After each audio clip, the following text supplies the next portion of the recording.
आजचं राजकारण आणि राज्यकर्ते हे फक्त सत्तेचा विचार करतात. पॉलिसी मेकिंगबद्दल कुणीही चर्चा करत नाही, न सत्तेतले न विरोधातले. आणि जे नवीन आमदार आता बनलेले आहेत त्यांना असं वाटतं की this is the way how we should behave. तर एकतर तरुणांना राजकारणामध्ये किंवा लोकशाहीमध्ये स्थान आहे का? मंत्र्यांच्या ह्याच्यामध्ये अनफॉर्च्युनेटली कास्ट बघितली जाते, रिजन बघितला जातो आणि कोणाचा नातेवाईक बघितलं जातं.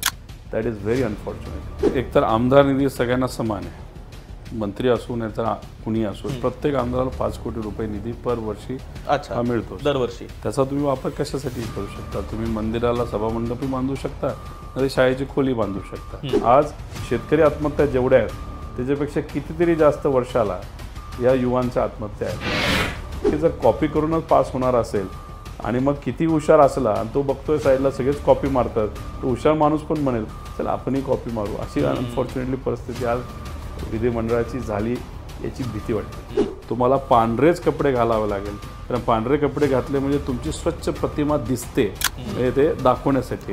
तर हे सगळ्या गोष्टी मला नाही पटल्या.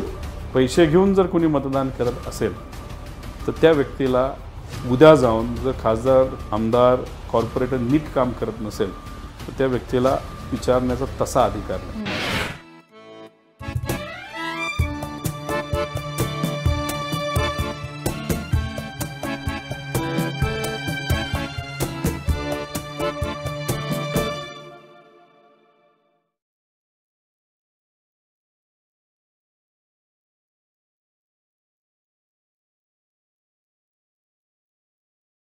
हॅलो, नमस्कार. नागरिक शास्त्राच्या या नव्या एपिसोडमध्ये तुमच्या सगळ्यांचं मी ओमकार आणि मी सावनी दोघेही खूप स्वागत करतो. जेव्हापासून आपण नागरिकशास्त्र सुरू केलं, म्हणजे जे जे लोक फॉलो करत आहेत आणि सगळे एपिसोड्स बघत आहेत, आपण नागरिकशास्त्रामध्ये अशा सगळ्या विषयांना हात घालतो जे नागरिकशास्त्रासंबंधीचे आहेत. आपण शाळेमध्ये असताना नागरिकशास्त्र आपल्याला एक विषय होता जो आपण विषय मार्कांसाठीचा म्हणून ट्रीट करायचो, त्याचा आपला आयुष्यातला रेलेव्हन्स म्हणून आपण कधी तो समजून घेतला नाही. तर आपण वेगवेगळ्या या क्षेत्रात काम करणाऱ्या मान्यवरांसोबत हा विषय समजून घेणार होता. आणि आज आपल्यासोबत आहेत रोहित पवारजी, जे स्वतः कर्जत जामखेडचे आमदार आहेत राष्ट्रवादी पक्षाकडनंचे.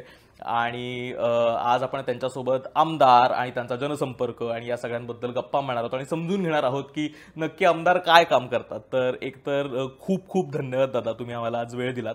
आणि एकतर आम्हाला फार कौतुक वाटतं याचं की ज्या वेळेस आम्ही सुरुवातीचे 2-3 एपिसोड्स केले त्यात आम्ही ज्यांनी पुस्तक लिहिलं होतं त्यांना कॉन्टॅक्ट केला होता, राज्यशास्त्राचे अभ्यासक होतो त्यांच्याकडनं विषय समजून घेत होतो. पण आम्हाला असं लक्षात आलं की जर आपल्याला खरंच ही लोकशाही कशी चालते हे समजून घ्यायचं असेल तर लोकशाहीमध्ये काम करणाऱ्या लोकांकडनं ते समजून घेणं गरजेचं आहे, कारण त्याशिवाय खरं तर फोरफ्रंटला काय होतं हे कळणार नाही.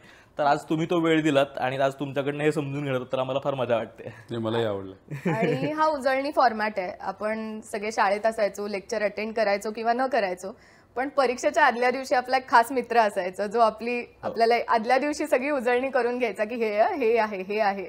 आणि तेव्हा तो आपल्याला विषय जितका छान कळायचा ना तितका कधीच नाही. आणि आता नागरिक म्हणून आपल्या सगळ्यांचीच परीक्षा आहे, तर त्यामुळे आम्ही तुमच्याकडे आलोय की हा विषय तुम्ही आम्हाला समजावून सांगा. आणि सुरुवातीला एकतर मी तुमच्या सगळ्यांचे आभारी व्यक्त करतो आणि अभिनंदन करतो की हा फार तसा सोपा महत्त्वाचा असा विषय आहे आणि अनफॉर्च्युनेटली दुर्लक्षित विषय आहे.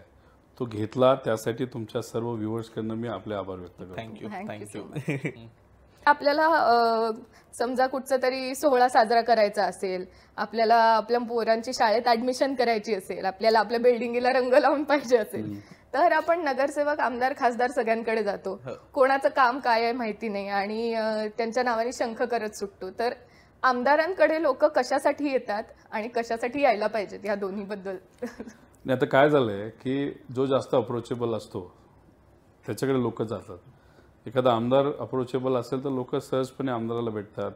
खासदाराला थोडासा एरिया मोठा असतो त्यामुळे त्याच्याकडे जाण्याचं प्रमाण काही प्रमाण कमी असतं. आणि कॉर्पोरेटरला 12 वाजताही फोन जातो, 1लाही फोन जातो, पण ते फोन कशाचे जातात? पाणी येत नाही, ट्रॅफिक, कचरा, अशा काही विषयासाठी. म्हणजे जे महानगरपालिका, नगरपालिका या क्षेत्रामध्ये राहणारे जे कॉर्पोरेटर असतात.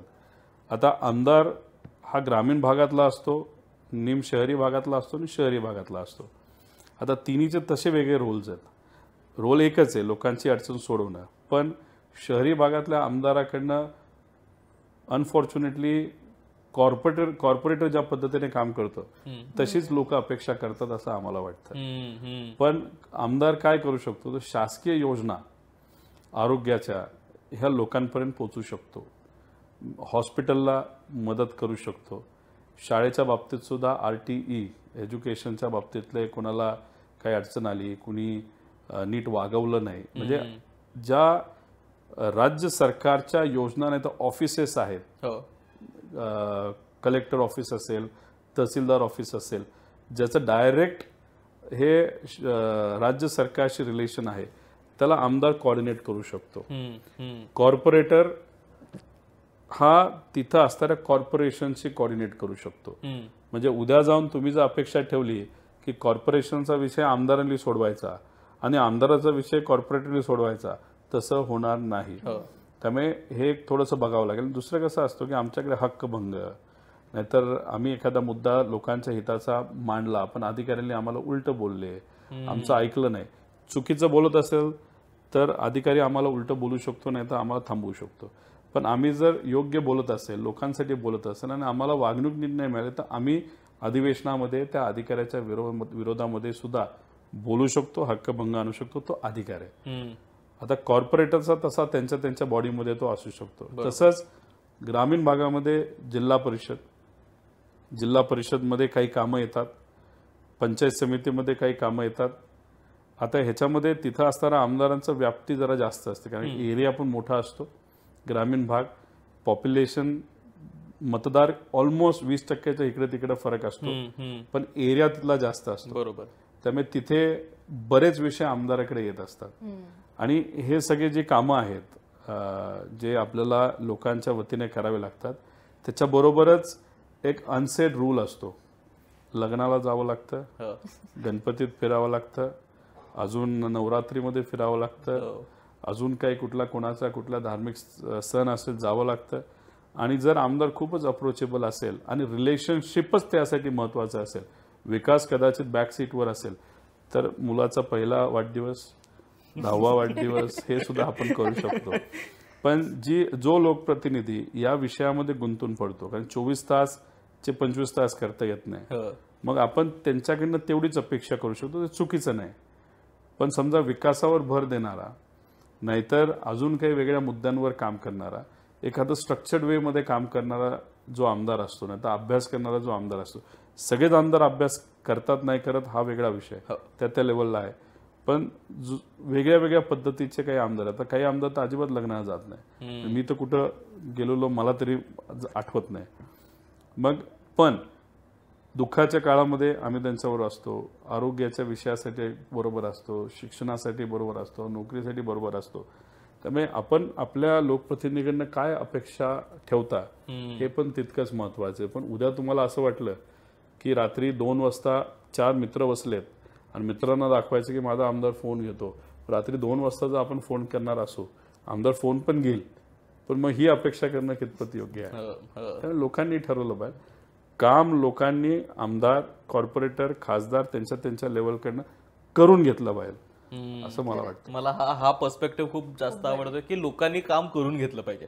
कारण आपण कायम ह्याच अर्थाने बघतो, पण आपण आमदारांचं ज्यावेळेस बोलतो ना त्यावेळेस मग कायमच म्हणजे जे लोक नगरसेवकही नाही, काही वर्षांनंतर नगरसेवक इलेक्शन लढवणार आहेत अशी लोक कायम ते छोटे छोटे मेळावे घेणं, त्या वॉर्ड्समध्ये छोटी छोटी कामं करणं आणि ते सुरुवातीपासून जनसंपर्क प्रस्थापित करायचा प्रयत्न करतात. तर आमदारांसाठी किंवा कुठल्याही लोकप्रतिनिधींसाठी जनसंपर्क किती महत्वाचा असतो आणि तो म्हणजे काय is a right way of doing it. जनसंपर्क असणं फार महत्वाचं आहे. कार्यकर्ते जीवाभावाचे असणं पण तितकंच महत्वाचं आहे. पदाधिकाऱ्यांचा तुमच्यावर विश्वास असणं पण तितकाच महत्वाचं आहे. पण जनसंपर्क असल्याशिवाय कुणी एकदा चुकून आमदार होईल पण दुसऱ्यांदा होईलच असं नाही. जनसंपर्क महत्वाचा आहे. बरोबर. मला आता हे पण विचारायचं होतं, कारण आमदार खरं तर ते असतात जे म्हणजे प्रशासकीय सेवेत जे काम करणारे जे लोक असतात, म्हणजे पोलीस असतील किंवा काही अधिकारी असतील, यांच्यामध्ये आमदार किती पद्धतीने इंटरफेअर करू शकतो. कारण बऱ्याचदा याच पद्धतीने आमदारांकडे पण पाहिलं जातं की माझं हे काम होत नाहीये आणि यात तुम्ही इंटरफेअर करा आणि मग तुम्ही हे करा. तर किती पद्धतीने पण आमदार किंवा त्या लोकप्रतिनिधी प्रशासकीय कामांमध्ये इंटरफेअर करू शकतात किंवा काही मदत करू शकतात, असं म्हणजे किती पद्धतीने 100% मदत करता येते. ओके.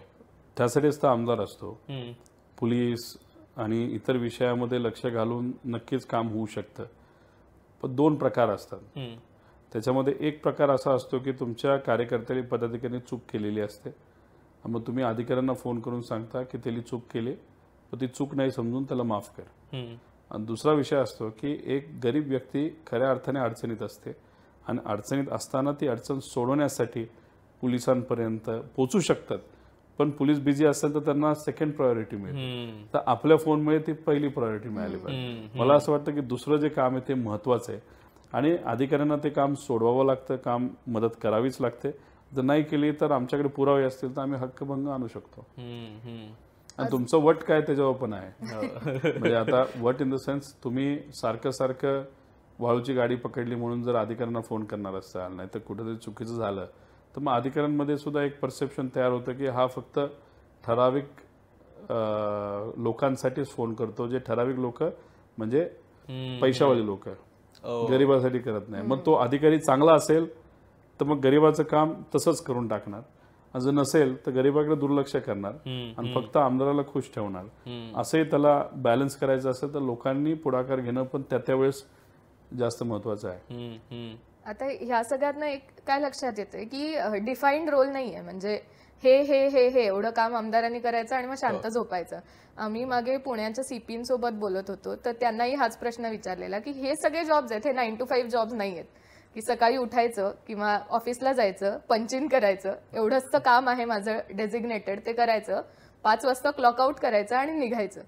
तर टिपिकल दिवस कसा असतो आमदाराच्या आयुष्यातला एक नॉर्मल टिपिकल दिवस कसा असतो? याच्यामध्ये कधी कधी तिरुपतीला सुद्धा आपले कार्यकर्ते गेले अचानक तर तिथून सुद्धा फोन करतात की तिरुपतीला आम्हाला मंदिरात जाऊन देत नाहीत. या लेवलला आपलं काम जातं. आता 2 प्रकार असतात. आता मी स्वतः माझ्या कंपनीमध्ये 10,000 लोक काम करतात, तर मी थोडं कॉर्पोरेट बॅकग्राऊंडचं आहे, तर मी सिस्टम ओरिएंटेड आहे. म्हणजे त्याच्यासाठी कार्यकर्ते पदाधिकारी यांना ताकद देणं ही माझी जबाबदारी आहे.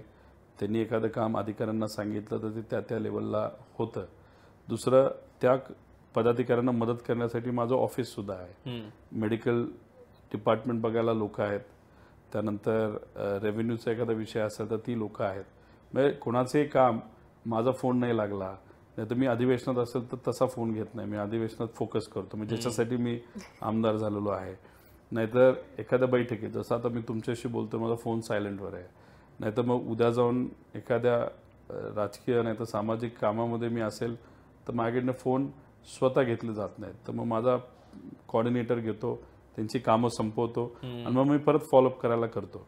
तर तुम्ही सिस्टम ओरिएंटेड होऊ शकता, पण लोकांना त्याची सवय झाली पाहिजे. आता मी कदाचित एका कुटुंबातून येतो म्हणून माझ्या बाबतीत कदाचित लोकांना सवय झाली, पण हीच गोष्ट ज्याला बॅकग्राऊंड नाही ती व्यक्ती करायला गेला तर त्याचा अपप्रचार सुद्धा होऊ शकतो. आणि आपण कशासाठी राजकारणात आलो हे ठरवलं पाहिजे. आपण जर असं कुणीतरी सांगितलं नाही राजकीय लोक असेच वागतात, तुम्हाला असंच राहावं लागेल, तुम्हाला पांढरेच कपडे घालावे लागेल, कारण पांढरे कपडे घातले म्हणजे तुमची स्वच्छ प्रतिमा दिसते, म्हणजे ते दाखवण्यासाठी. तर हे सगळ्या गोष्टी मला नाही पटत. त्यामुळे मी माझ्या स्टाईलमध्ये राहतो, बोलताना पण मी माझ्या स्टाईलमध्ये बोलतो, काम करताना सुद्धा मी माझ्या स्टाईलमध्ये करतो. आणि कधी कधी रविवारी मी माझ्या कुटुंबाला वेळ देतो, म्हणजे देतोच, कारण माझं कुटुंब माझी प्रायोरिटी पण आहे, जसं माझी मतदारसंघ आहे. जर मी माझ्या फॅमिलीला आज प्रायोरिटी नाही दिली, 10 वर्षानंतर माझी मुलं मोठं झालं, उद्या जर मलाच म्हणले तू कोण, तर मी अडचणीत येईल. त्यामुळे कुटुंब पण महत्वाचं आणि मतदारसंघ पण महत्वाचा.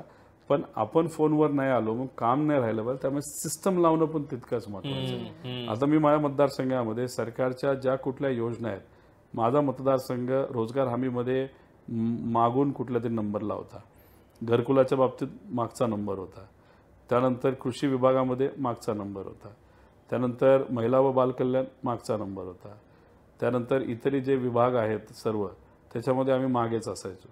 आज पहिल्या 20मध्ये म्हणजे 300-350 जे काही तालुके असतील तर पहिल्या 20मध्ये माझे दोन्ही तालुके आहेत सगळ्याच बाबतीत. मग त्याचा अर्थ काय, विहीर देताना लोकांना ती विहीरची सेवा योजना मिळते, घरकुलच्या बाबतीत पैसे मिळतात, घरकुलाच्या बाबतीत वाळूला अडचण आली तर अधिकारी ते सॉर्ट आउट करतात. त्यानंतर आयुष्यमान भारत केंद्र सरकारची योजना, राज्य सरकारची योजना आजही आमच्या मतदारसंघामध्ये सरकारी यंत्रणा सोडून ती माझी यंत्रणा राबवते पदाधिकारी आणि कार्यकर्त्यांच्या मदतीने. त्यानंतर माझ्याकडे 4 वेगळ्या ॲम्ब्युलन्सेस आहेत. प्रत्येक वाडी वस्तीवर माझी ॲम्ब्युलन्स जाते, तिथं माझाच डॉक्टर आहे. सरकारी याच्यासाठी आम्ही थांबलो नाही. पण त्याचं मुख्य कारण असं आहे, एखाद्याला हृदयाचा त्रास असतो, सरकारी यंत्रणेपर्यंत ते पोचत नाहीत. आपली यंत्रणा गेल्यामुळे ते त्रास कळतो आणि त्यातून आम्ही आतापर्यंत 100 बायपासेस आणि अँजिओप्लास्टी केली मतदारसंघात. तसं अख्ख्या राज्यात आम्ही 35 कोटी रुपयाचे ऑपरेशन केलेत विविध संस्थेच्या मदतीने. त्यानंतर 4,500 लोकांचे आम्ही डोळ्याचे कॅटरॅक्टचे ऑपरेशन मतदारसंघातले केलेले आहेत. हे जर आम्ही गेलो नसतो, नाही तर 4 वर्षात कामच केलं नसतं, तर हे आम्ही करू शकलो नसतो. तर सिस्टम असेल तर ते तुम्ही करू शकता. का मला कंपनी बघायची, मला माझं कुटुंब बघायचं आहे, मला मतदारसंघ. जर लोकांपर्यंत सरकारी योजना जर फ्रीली जात असतील तर मला असं वाटतं की त्यांना त्यातून फायदा मिळतो. शाळेवर लक्ष आहे, आरोग्यावर लक्ष आहे, पाण्यावर लक्ष आहे. सरकारकडनं टँकर वेळेवर चालू होत नाही. आम्ही काही लोकांना विनंती करून त्यांनी लगेच टँकर चालू केले, आम्ही सरकारवर अवलंबून नाही. पण आमच्याकडे रिसोर्सेस आहेत. ज्या व्यक्तीकडे रिसोर्सेस नाहीत त्यांना सरकारी यंत्रणेकडनं ती कामं करून घेणं महत्त्वाचं. तिथं थोडासा वेळ जास्त लागतो. बरोबर. आणि तिसरं की मग पदाधिकारी कार्यकर्ते हे स्ट्रॉंग असतात, जिल्हा परिषदेचे असतात आणि हे त्यांच्या मदतीने करतात. आणि चौथं, एकदा आमदार झालो परत नाही झालो तरी चालतोय, आता मी मस्त राहणार, कॉन्ट्रॅक्टरशी मैत्री ठेवणार, काय करायचं करणार, आता ते तुम्ही ठरवा काय करायचं. असे चौथे टाईप आहेत, ते परत आमदार होतच नाही.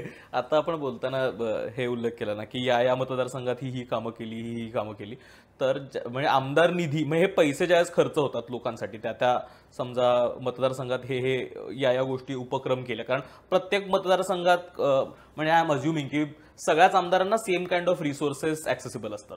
तर प्रत्येक आमदार काय काय गोष्टींवरती फोकस करतात आणि काय काय गोष्टी आणि काय काय उपक्रम त्यांच्या मतदारसंघात राबवतात, तो त्यांचा वैयक्तिक प्रश्न असू शकतो.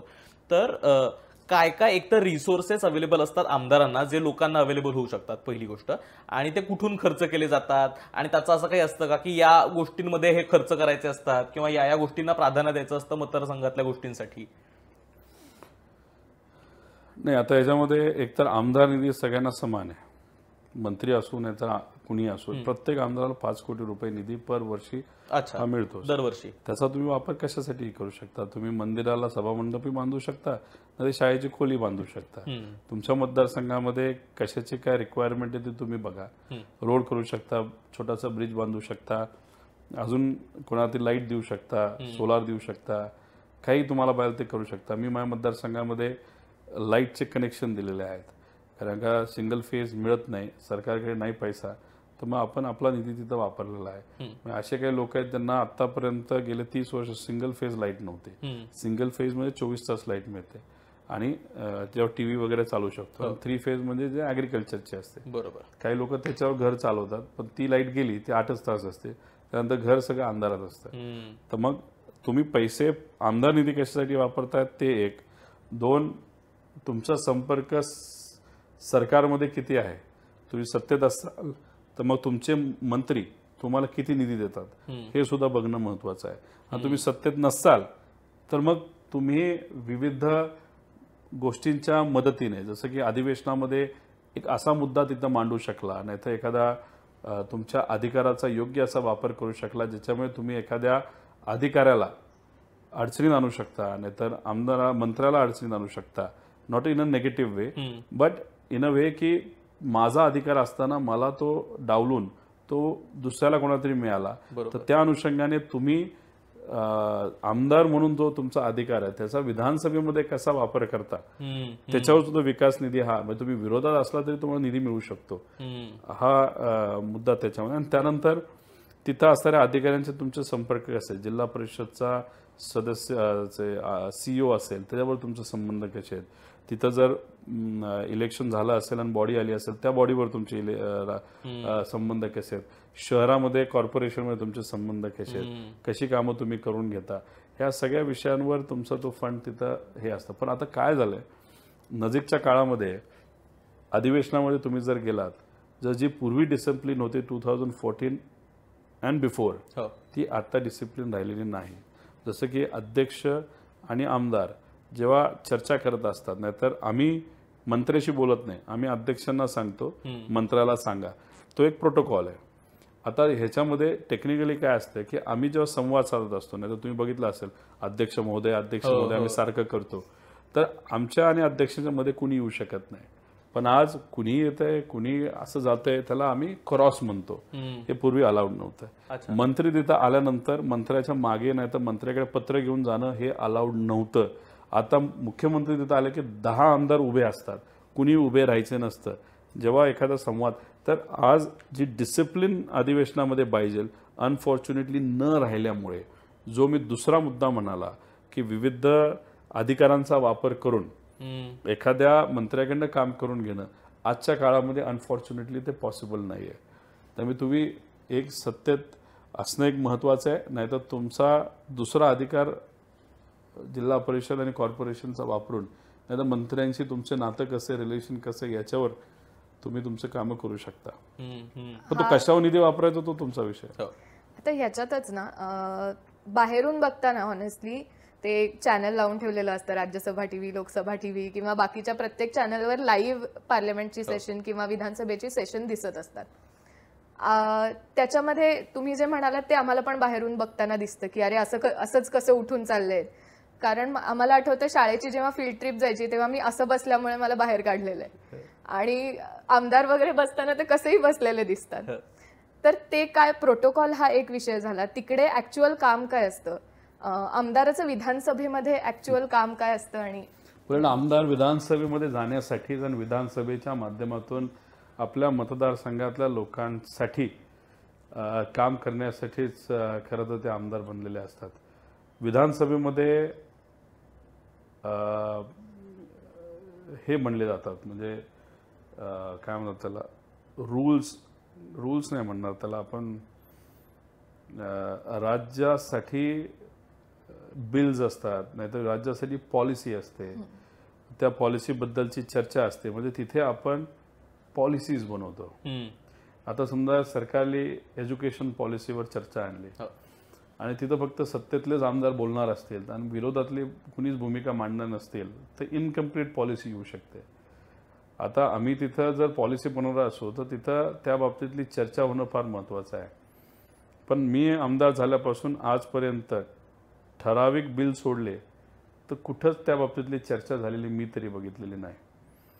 पूर्वी जेव्हा आमदार बोलायचे, विरोधातले असो नाही तर सत्तेतले असो, तिथं त्यांना ऐकण्यासाठी लोक उपस्थित राहायचे, पत्रकार यायचे. आज तिथं सगळंच मोकळं असतं आणि आम्ही जेव्हा बोलतो आम्ही अभ्यास न करता अनफॉर्च्युनेटली बोलतो.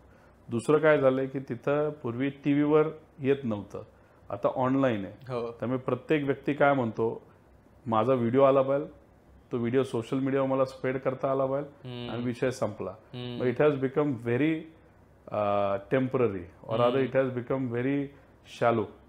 ती डेप्थ जी आहे पॉलिसी अंडरस्टँडिंग, सब्जेक्ट अंडरस्टँडिंगचे, त्याच्यावर चर्चा करून आणायची, त्यात पार्टिसिपेट करायची, ह्या सगळ्या गोष्टी आज तिथं होताना दिसत नाहीत. आमच्याकडे लक्षवेधी एक कॉन्सेप्ट असतो की सरकारचं लक्ष त्या विषयाकडे वेधायचं असतं. दिवसाला 2 लक्षवेध्या पूर्वी व्हायच्या, आज 35 लक्षवेध्या होतात, which actually is not part of that protocol. प्रश्न उत्तर जास्त व्हायला पाहिजे, ते कमी होतात. प्रश्न कसं असतं की मी माझ्या मतदारसंघातला एखादा प्रश्न विचारला नाही तर महाराष्ट्राच्या हिताचा प्रश्न विचारला तर मंत्री has to give an answer to it. आणि आन्सर देताना आश्वासन जर त्यांनी दिलं, हो मी हे करतो करणार, तर ते त्याला करावंच लागतं, नाही तर मी हक्क मंग आणू शकतो. तुम्ही शब्द देऊन सुद्धा जर शब्द पाळत नसाल तर that is against the basic fundamental right of any आमदार. अँड नॉट ओनली आमदार, that is the basic fundamental right of any voter from that constituency. पण हे जे काय प्रोटोकॉल्स आहेत आज कुणीही पाळताना दिसत नाही. रिझन इज आजचं राजकारण आणि राज्यकर्ते हे फक्त सत्तेचा विचार करतात, पॉलिसी मेकिंगबद्दल कुणीही चर्चा करत नाही, न सत्तेतले न विरोधातले. आणि जे नवीन आमदार आता बनलेले आहेत त्यांना असं वाटतं की this is the way how we should behave. जसं जयंती साजरी करताना एखाद्याला डीजे लावला आणि फालतू गाणी लावली, एखाद्या थोर व्यक्तीच्या जयंतीला, तर लहान मुलांना वाटतं this is the way how you celebrate a jayanti. बरोबर. बट तिथं जर पारंपरिक कार्यक्रम घेतला तर लहान मुलांना असं वाटतं नाही नाही दिस इज द राईट वे.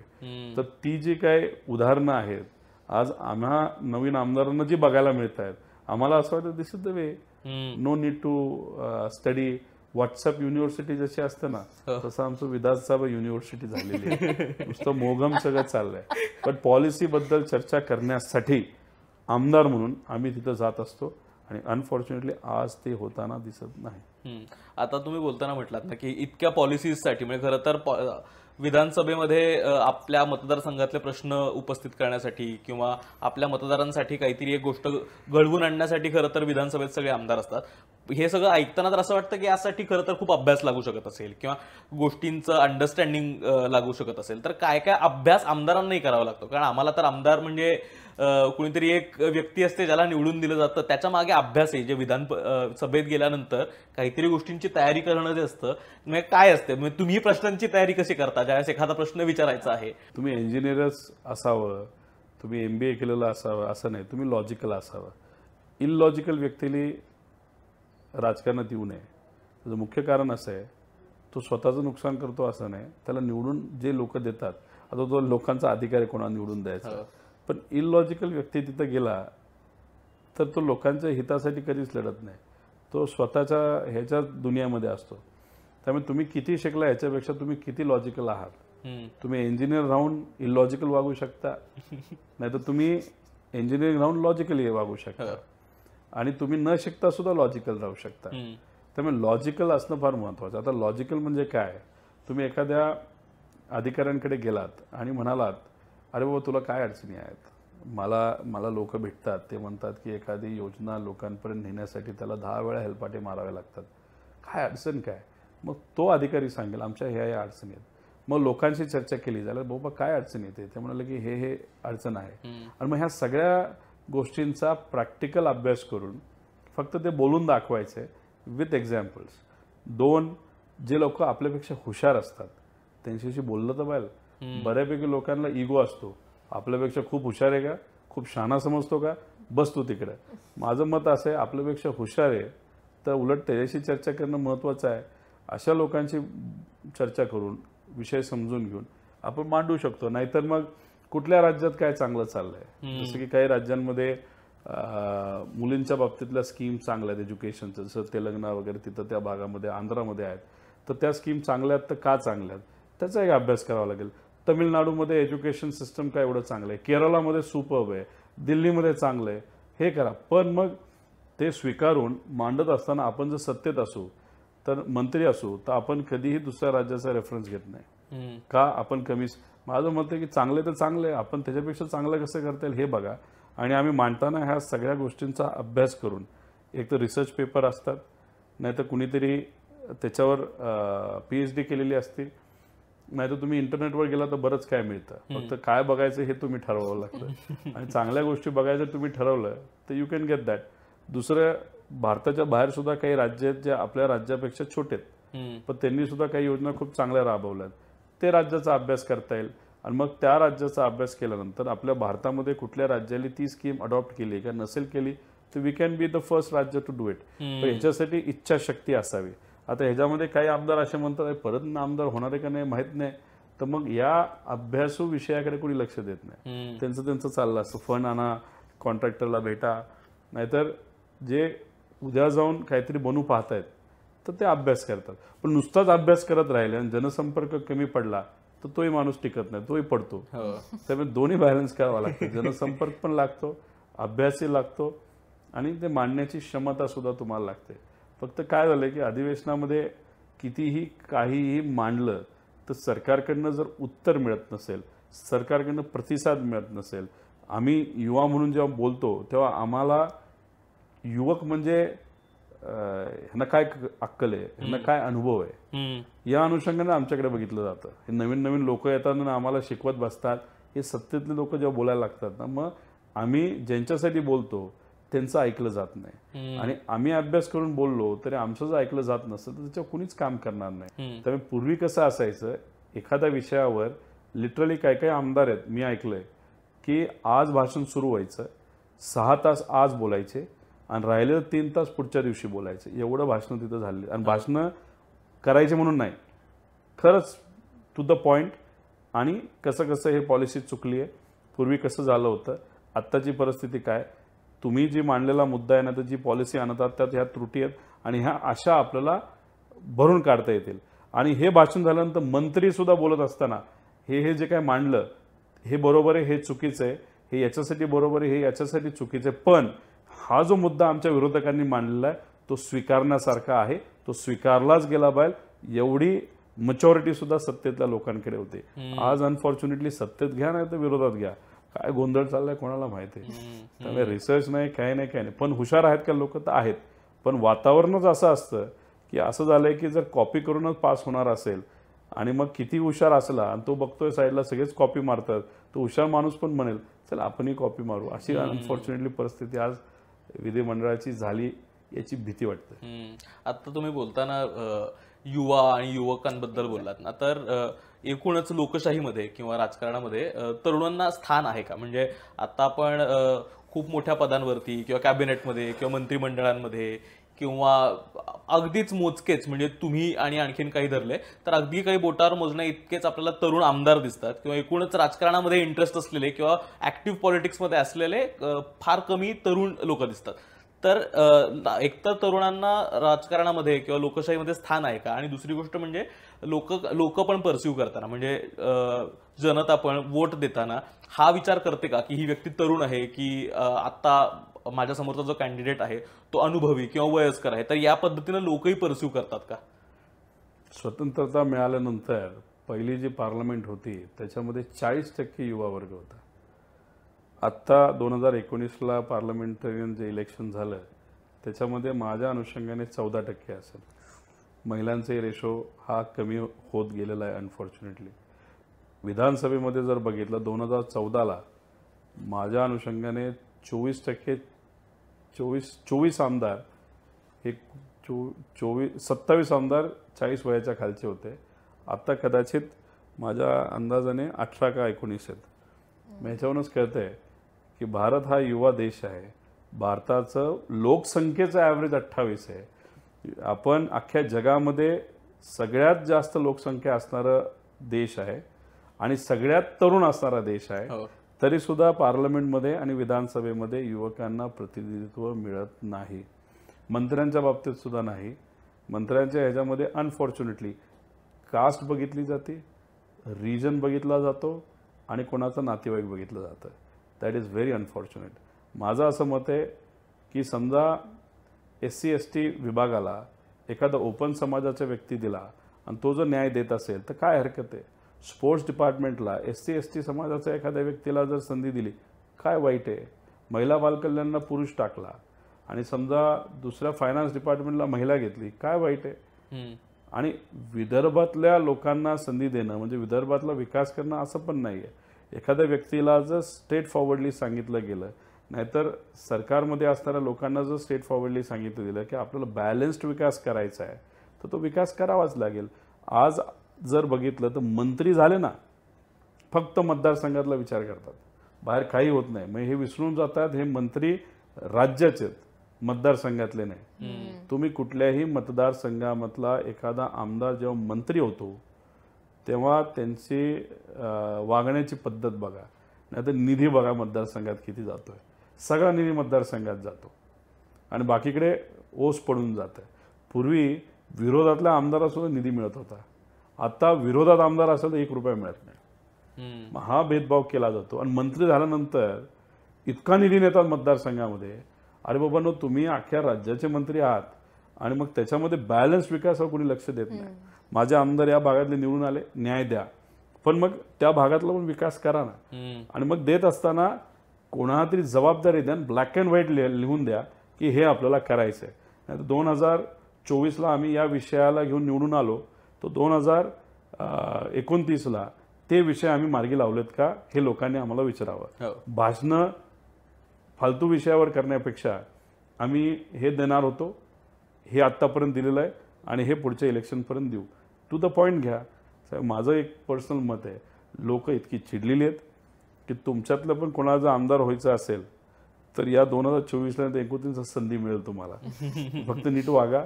लोक म्हणतील हे प्रस्थापित जे आहेत वेड्यासारखे वागतात त्यांना घरी बसवा आणि नौख्यांना द्या. आणि जर पार्टीने तसा विचार केला तर मला असं वाटतं की 2024ला रफली 80-90 नाही 100 आमदार नवीन चेहरे असतील आणि 2029ला 60% हे नवीन चेहरे आपल्याला अधिवेशनामध्ये विधिमंडळामध्ये बघायला मिळतील. फारच होपफुल आणि इंटरेस्टिंग चित्र वाटतं. लोकांनी निर्णय घ्यावा लागेल. आता लोकसभेला जे सत्तेत आहेत ते प्रत्येक मतदारसंघात 60 crores इन्व्हेस्ट करायचं म्हणतात. इन्व्हेस्ट नाही, खर्च करायचं म्हणतात. 60 कोटी कसा तुम्ही प्रतिसाद देणार? एखाद्या शेतकरी कुटुंबातला व्यक्ती नाही होणार खासदार. एखाद्या खऱ्या अर्थाने आमदाराचं काय काम असतं? आमदार तिथल्या लोकांचं प्रतिनिधित्व करतो. शेतकरी आमदार असेल तर शेतकऱ्याचं प्रतिनिधित्व करतो. युवा आमदार असेल तर युवांचं प्रतिनिधित्व करतो. पण पैसे दिल्याशिवाय आमदारच होणार नसेल, नाहीतर रिसोर्सेस टाकल्याशिवाय आमदार होणार नसेल तर कॉन्ट्रॅक्टरची मुलं आमदार होते, नेत्यांची मुलं आमदार होतील, इंडस्ट्रियलिस्टची मुलं आमदार होतील. आता इंडस्ट्रियलिस्टची मुलं आमदार झाल्यानंतर ते प्रतिनिधित्व कोणाचं करतायत? इंडस्ट्रियलिस्टचं करतात, लोकांचं तर करत नाहीत. नाही तर मग एखादा कॉन्ट्रॅक्टरचा मुलगा आमदार झाला तर कॉन्ट्रॅक्टरचं प्रतिनिधित्व करतोय. त्यामुळे सामान्य लोकांचं प्रतिनिधित्व करणाऱ्या लोकांना शक्ती द्यायची असेल तर त्या पक्षाला सुद्धा ताकद द्यावी लागेल. आणि हा जो वायपाट खर्च आता करण्याचा विचार केला जातो त्याला एकच उत्तर आहे, चांगले चेहरे आणि लोकांचं जनमत. लोकांनी ठरवावं लागेल काय करायचं. जेव्हा सामान्य माणसांचे प्रश्न हा विचार येतो ना, फार कमी पॉलिटिशियन्स जे असे असतात जे ऍक्च्युली आमच्या मनातल्या गोष्टी बोलू शकतात. आता तुम्ही त्यापैकी एक आहात जे मेंटल हेल्थ सारख्या विषयांवर खूप ओपनली बोलतात. पॉलिटिक्स आणि मेंटल हेल्थ या विषयावर आपल्याला कधीच बोलणं जात नाही. वेराज एकंदर सोशल मीडिया जो डिस्कोर्स आहे, मिलेनियल लोक आहेत त्यांच्यामध्ये खरंच हे खूप महत्वाचं आहे. तुम्ही वर्क लाईफ बॅलन्स बद्दल बोललात आता की रविवारी तरी कुटुंबाला वेळ दिला पाहिजे. ह्या सगळ्या गोष्टींबद्दल कोणी बोलतच नाही तर काय आहे हे बोलणं? मतदान थोडी मिळणार आहे. आणि आता मेंटल हेल्थ म्हणजे 5% आज आपली पॉप्युलेशन युवांची which is 60% of the total population which is below 40. म्हणजे आज 60% पॉप्युलेशन म्हणजे 100-150 कोटीला गेलो असेल आपण. तर आपण 90 कोटी आहोत 40च्या खाली. And no one is talking about us. No one. आपल्याला इलेक्शनला वापरलं जातं, आपल्याला व्हॉट्सअप युनिव्हर्सिटीच्या माध्यमातून गंडवलं जातं, आपल्याला आंदोलन नाही तर दंगल करायची असेल तर आपला वापर केला जातो. आपल्या हातात दगड दिला जातो, काठी दिली जाते, बंदूक दिलं जातं, आपल्या हातामध्ये झेंडे दिले जातात. पण आपलं कुणीच आज बोलत नाही. तर आपली ही जी पॉप्युलेशन आहे त्याची 5% is under depression or going toward depression. आणि त्याच्यात मग आज शेतकरी आत्महत्या जेवढ्या आहेत त्याच्यापेक्षा कितीतरी जास्त वर्षाला या युवांच्या आत्महत्या आहेत या भारतामध्ये. पण no one wants to talk about it. मग हे जे काय आहे ना हे सगळ्यांनी ठरवलं पाहिजे आमदारांनी. नाही तर पार्टीची सुद्धा जबाबदारी आहे. पार्टीमध्ये सुद्धा असे काही विषय घेतले पाहिजे. पार्टीला आमदारांना बोलवलं पाहिजे, पार्टीला कॉर्पोरेटरला बोलवलं पाहिजे, त्यांचं ट्रेनिंग केलं पाहिजे. या विषयावर आपल्याला काम करायचं आहे. पार्टीचा राज्याचा हा अजेंडा आहे. हा अजेंडा आमदार करू शकतात फुलफिल, खासदार करू शकतात, कॉर्पोरेटर करू शकतात, जिल्हा परिषद सदस्य करू शकतात. त्यामुळे पार्टीला जर स्ट्रक्चर्ड वेमध्ये हा विषय घेऊन गेले, जे करावं लागेल आम्हाला सुद्धा, तरच मग मला असं वाटतं तुम्ही म्हणता ते होईल. मग आम्ही बोलायला लागू. पण पार्टी काय, नाही तर आमचे नेते, नाही तर आम्ही सर्वजण इलेक्शन आलं की आम्ही ऍक्टिव्ह आणि इलेक्शन संपलं की नॉन ऍक्टिव्ह. असं होत नाही ना.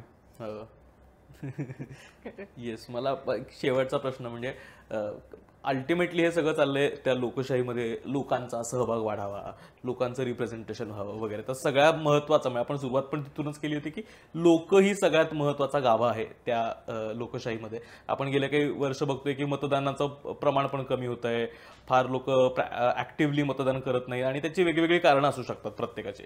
तर ज्यावेळेस तुम्ही रिप्रेझेंटेशन करता विधानसभेमध्ये लोकांचं, तुमच्या मतदारसंघातल्या लोकांचं, त्यावेळेस या सगळ्याकडनं म्हणजे आपण कायम आमदार किंवा लोकप्रतिनिधी यांच्या जबाबदारीबद्दल बोलतो, पण लोकांची पण काहीतरी ह्याची एक जबाबदारी आहे. तर ज्यावेळेस एक चांगला नागरिक असतो तर चांगला नागरिकही कसा असतो, म्हणजे लोकांची पण या सगळ्यामध्ये काय जबाबदारी असते, कारण अल्टिमेटली हे सगळं त्यांच्यासाठी होतं आहे. म्हणजे लोकशाही ही लोकांसाठी आहे आणि लोकप्रतिनिधी त्यांचं रिप्रेझेंटेशन करतात म्हणून ते त्यांचे प्रश्न पुढे मांडणार आहेत. तर त्याच्यामुळे त्यांच्याकडनं जाब विचारणं किंवा त्यांना प्रश्न विचारणं योग्य आहे, पण यात लोकांची काय जबाबदारी आहे असं तुम्हाला वाटतं? हे लोकांशिवाय लोकशाही होऊच शकत नाही. म्हणजे मतदान हे करावंच लागतं.